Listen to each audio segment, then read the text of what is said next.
I don't know what you want, but if you are looking for a pocket hole jig, I don't have one, no. But what I do have is a particular set of skills. Skills that I have acquired over a very long period of time. Skills that are a nightmare for the pocket hole cult. But if you embrace some traditional woodworking and create a joint or two, that will be the end of it. But if you don't, well, I'm going to be going on and on and on and on about the pocket hole jig and how I think it is, how to put it, evil. That I do. Oh, let's put that down. Anyway, yes, the pocket hole jig. And why have I got a problem with the pocket hole jig and pocket hole screws? Well, to be honest, I haven't really. No, I couldn't care less in many ways. But what I do care about is that, well, my career, for instance, and those, my forefathers and what have you, who were skilled tradesmen, that their skills don't get passed on. We're going to pass on pocket hole screws. That's not a skill. That's back jointing with a screw. Well, you whack a screw in anyway. You whack a nail in anyway. What do I see? I see people's furniture online again and again and again with pocket hole screws. Like they're God's gift. Sorry, but they're not any gift whatsoever. Now, I see the merit in them. I can see that they could be very useful. Putting carcasses together, for instance. You know, butt jointing carcasses. Well, quite frankly, that's worse than dowels. At least with dowels there's some sort of structural rigidity. A screw is just a screw. I know the pocket hole screw's got a flat head and stuff like that. But it's only as good as the wood that you are actually screwing together. If it's soft pine, for instance, it will squeeze it in its little pocket hole. What are you going to do? Right? You supply your customer or a friend or member of family with this lovely new, I don't know, chest of drawers, for instance. And they plug it in their centrally heated house. And it all shrinks across the grain. Well, needless to say, you've got a situation. Got gappy joints relying purely on a little metal rod. What is that metal rod? Well, it started with a screw, now it's a pivot. Bit wonky, you see. At least with an actual joint, the joint will still stay in the joint. Yeah, okay, might be gappy. In that central heated home, it might have shrunk a little bit.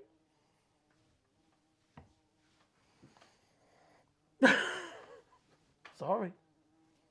Now, what makes it worse is when I see woodworkers online, who I respect, portraying the pocket hole jig as like it's some sort of God's gift. Like I said before. And then slap a flippin' ad for a pocket hole jig at the end of their video, like Stumpy Nubs did. He goes on about the naysayers about pocket holes and how they are a legitimate form of carpentry, joinery. Sort of.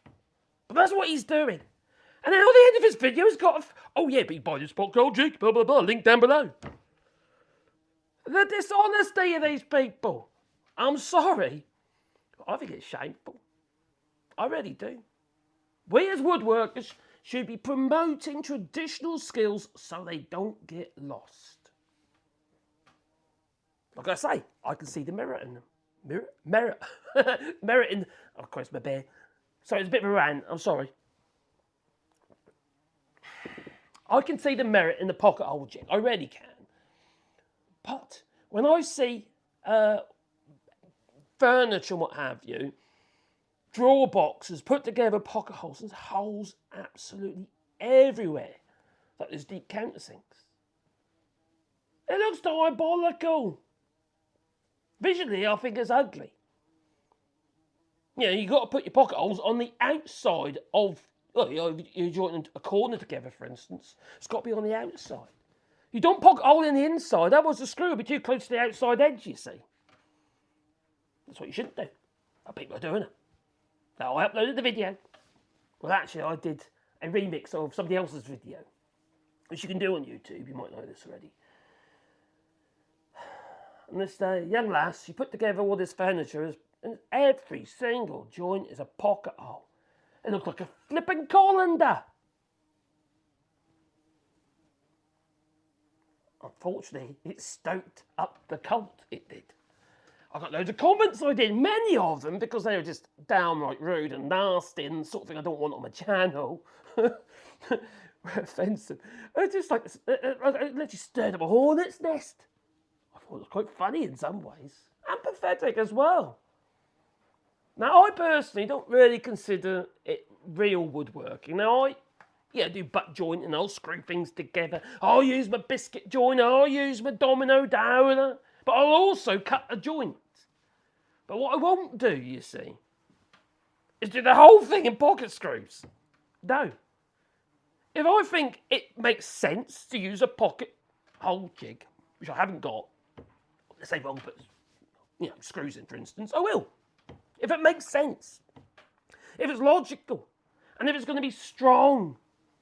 Because all the people are telling you that that's strong, are the people that are making money out of them. The amount of money that's been invested in basically a screw jig, drill a little hole in a piece of wood, it's ridiculous. Absolutely ridiculous. Craig, for instance, massive amounts of money has been invested. Now you've got all these other pocket hole jigs popping up all over the flipping place. So a huge amount of money's been invested, there's money's been made. And you've got people like myself, woodworkers on YouTube, just reeling in, cashing in on it. I get the merits. If you're going to say it, maybe, I've pride though. I have pride in what I do. All right? Sometimes I'll knock things together and bodge it up because it doesn't really matter. We all do that. Whack through nails in and stuff like that. Okay, you can argue that's a good job for the pocket hole screws. But if I'm going to make a piece of furniture and I want it to last, I want to be able to hand it down to my grandchildren, or the people I sell it to will hand it down to their grandchildren. But everything is so shortism. Like me. Shortism these days. We're not looking to the future. Now, I've got a piece of furniture in my house that my great-grandfather made. He was a master craftsman. His skills are getting lost. You try and find a good mason these days. Now, if you do research on my name, I think there's George Kettle. One of the Ketts, anyway, back in the 1800s, was a master craftsman. Used to be commissioned by the Crown. He partnered up with a mason. And they used to work together, you see. That business ran on for many years. Very, very respected. Now, my great-grandfather, for instance, made cabinets, what have you, for the Castle Museum in Norwich. My dad, even, has worked on the Norwich Cathedral, making all the roof hatches and stuff like that, all in oak, fancy stuff. He was a boat builder, you see. He's got commissioned to make odd stuff, the odd shapes and stuff, I just find it sad. It's raining now. And it worries me. It does actually worry me that skills that I've acquired over a very long career are going to get lost. Now, we've seen it with the masons, we've seen it with certain carpentry skills, what have you. And there's only enthusiasts these days, or people who want to learn and pick up a chisel and bash stuff, who, even sharpen a saw. With a file, set with a saw set. Those sort of skills, they are being lost. And I think that's sad. We've seen it across the board. It isn't just in woodworking. We've seen it in music, for instance. You sip into the music, people want to listen to music. You hear them on the flipping buses these days. I just want to listen to it on my mobile phone. Little tiny speakers that sounds all hissy and crackly and horrible. Even the music you're hearing through your headphones or through Bluetooth speakers and that. These days, everything sounds so clinical. Not as it was recorded, so to speak. Now, I still play the old vinyl, for instance. Yeah, a bit of crack, let's pop. Sometimes you clean your record, and it's fine. You know? I just find this... We need to ground ourselves to things that are real. And this idea of just make it quick, get it done, chuck it out the door, get your money. Don't worry about what happens 6 months down the line. Now, I understand when you've got people like Steve Ramsey, he says, you know, his channel's all about woodworking for the mere mortals. Well, I get that. You know, that's what his channel's about. It's, you know, getting people foot in the door. Now, one or two comments were like, don't be a gatekeeper to new woodworkers. I'm not trying to be a gatekeeper. I actually want to encourage woodworkers. That's what this channel's about. I want to give you all the tips and tricks, stuff that I've learned over the years and try and pass them on.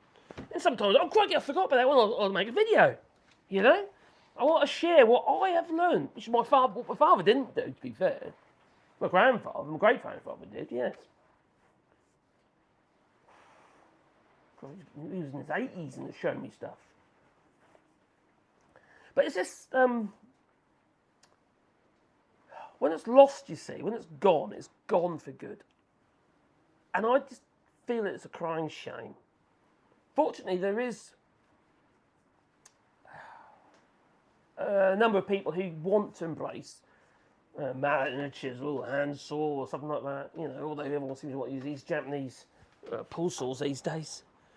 Which, those two, I have to admit, I use this more and more these days. You know, whereas my back saws are the ones that are my go-tos. They're Western saws. But it seems sad to me, you know. It does. And people tell me don't be a gatekeeper to new woodworkers. They say it's the gateway. Your pocket hole screws could be the gateway to woodworking. Maybe they are to a degree, but you know what it's like, don't you?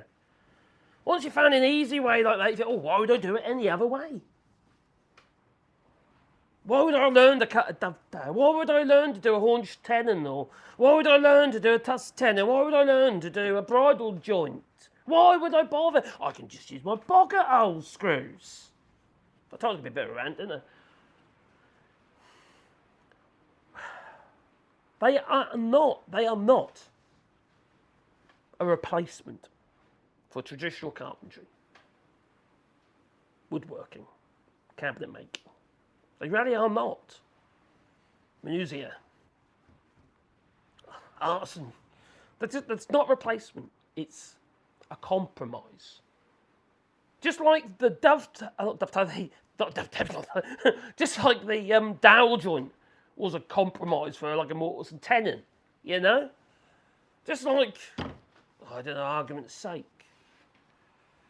I don't know, the biscuit joiner was a compromise. Just like my domino dowler is a compromise for a traditional tenon. They're all compromises. Just some compromises are better than others. But I'll embrace both. And I would hope that I'd be able to encourage other people to give it a go. Instead of just going on the old chop saw, chopping a few bits of wood to length, what have you, and butt jointing them together with a load of screws. Because they've been told by another woodworker that is, they're great, you see, pocket hole screws. Like I said, they're only as good as the wood that you are using. So it'd be hardwoods. How many people use hardwoods these days? No, they're using softwoods.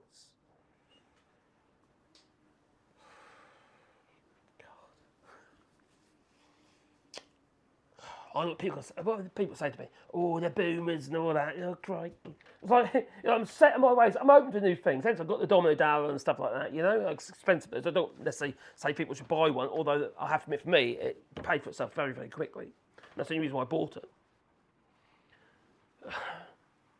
But we just need to, I don't know, have some pride. Pride in what we do, in all walks of life. Maybe you're cooking your food, instead of sticking a microwave in and then maybe chop a veg. You know, what's that? I was listening to watch another rant coming, YouTuber, quite a big channel, going on about his pocket hole jig and other forms of carpentry that he was doing in his workshop. And he's put the back on a unit. And he wrote out the rebate to go around to take the back. of the actual unit. You know, about 4mm ply or whatever it was. Fair enough, use router, but you get round corners. Well, you've got two ways to deal with that. One is you round the corners of the back, which is fair enough, you could do that, which is what he did. But when he mentioned, oh, he could use a chisel, but handles, he goes, handles. Well, that tells me instantly you're not a real woodworker. You've got no interest in woodworking. You're not working wood, you're butt jointing. You're cutting stuff in two lengths and slapping together a few screws. And you've got no intention to learn. And I think that's sad. I really do. I know some of you are going to say, yeah, you're pretty sad. Probably. Maybe, I don't care. At the end of the day, that's what I believe, and that's what I will continue to try and help other people with. And if people want to come to my workshop and learn a few skills and that, I'm happy to show people because I'm desperate actually for these skills that I've acquired and other woodworkers I've acquired over a period of time to actually learn them too. Experience them, give them a go. Because it ain't that difficult. No. Once you learn how to handle a chisel and your mallet or whatever you're going to be using, or even your Japanese pull saw, if that's your thing, it's actually really easy. It's just it's a series of stages that you have to perform. And then you get your joint. Your first dovetail will be shit. Your first mortise and tenon will be shit. You might be lucky, it might be perfect, day one. But it's the learning curve, and it's about pride, and I did that. I actually made that.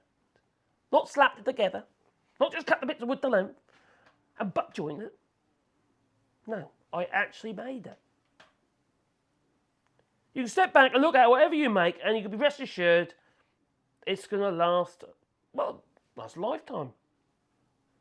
Because what woodworking used to do. It used to last lifetime, but today, everything is all about shortism. It's all about getting it as quick as we possibly can, for as cheap as we possibly can, which I can understand, especially cost of living crisis and what have you. You know, if that is your modus operandi, then that's what you've got to do, isn't it, you know? Operandi was the right phrase, I don't know. Anyway, you tell me. Do you feel that the skills are being lost? Please leave it in the comments down below. But also, you know, you might be using the pocket or drill. It's your thing. I've got no problem with that. Honestly, it just worries me that we're going to lose all these fantastic skills that our forefathers and what have you learned over a very long period of time and was passed on to myself and to other, you know, woodworkers as well. But it's diminishing. It's diminishing fast. Am I a snob? I don't think so.